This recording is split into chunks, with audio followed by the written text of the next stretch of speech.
اصنع نشيد إسلامي بيتكلم عن أخلاق المسلم بدون استخدام آلات موسيقية، فقط باستخدام أصوات من الفم أكابيلا. هذه أخلاق المسلم، نعم الصفات، نعم الصفات. طب اصنع أغنية راب لأيام زمان بستايل مغني الراب المصري الجوكر. باصص عالصور بقول يا ريت الزمان يعود، فاتت سنين طويلة والقلب لسه مجروح. أيام كانت جميلة دلوقتي بقت زي الطيف، بحر الذكريات ملهوش نهاية ولا شطوط. يا زمن خدنا ومش سايب أي أثر، كل ما افتكر أحس بكسرة في قلبي. يا ريت لو ترجع بينا الأيام من تاني، ونعيش اللحظات الحلوة وننسى الأحزان.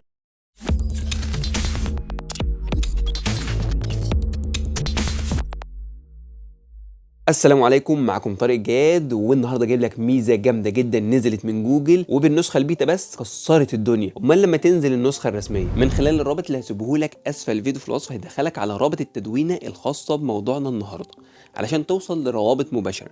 بس لو انت حابب تتعب شويه، كل اللي عليك ادخل لبحث جوجل واكتب جيميناي وهتدخل على اول نتيجه بحث. ولو انت على الموبايل اندرويد او ايفون تقدر كمان تدخل للبلاي ستور بتاعك وتحمل تطبيق جيميناي. بعد ما تدخل للموقع او تحمل التطبيق، في الجزء الخاص بكتابه الامر او البرومبت هتلاقي عندك قسم اسمه الادوات او التولز، هتضغط عليه وهتلاقي عندك ميزه جديده خاصه بانشاء الموسيقى لسه نازله بيتا من جوجل، يعني تحت التجربه. اضغط عليها وتاكد انك مختار الوضع السريع، لان الوضع البرو بياخد وقت كبير جدا وساعات بتفشل انشاء الموسيقى. بعد كده بكل سهوله وبكل بساطه تقدر ترفع صوره فقط من عندك من على الجهاز، وهو يحول لك الصوره دي وفقا للتحليل بتاعه لاغنيه جامده جدا. طيب لو انت عايز تعمل حاجه متخصصه اكتر، اكتب برومبت زي ما انت عايز. زي ما لاحظت كده في مقدمه الفيديو عندنا انا كتبت برومبت، ومن خلال البرومبت هو حولها لاغنيه جامده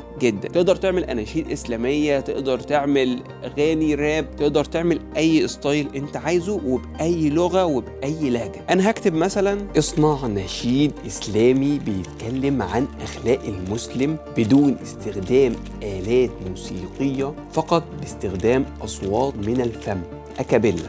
وهنضغط ارسال، وفي ثواني معدوده بتطلع لك النتيجه الجامده دي. بأخلاقي أرقى في دربي، ونور الحق يملأ قلبي، أعامل بالصدق إخواني، فالإحسان طبعي وإيماني، بر الوالدين شعاري، وهدي المصطفى أنواري، وفي وجه اليتيم حنان، وللجار علي ضمان. هذه أخلاقي هذا ديني، في كل حين يهديني، هذه أخلاقي هذا ديني.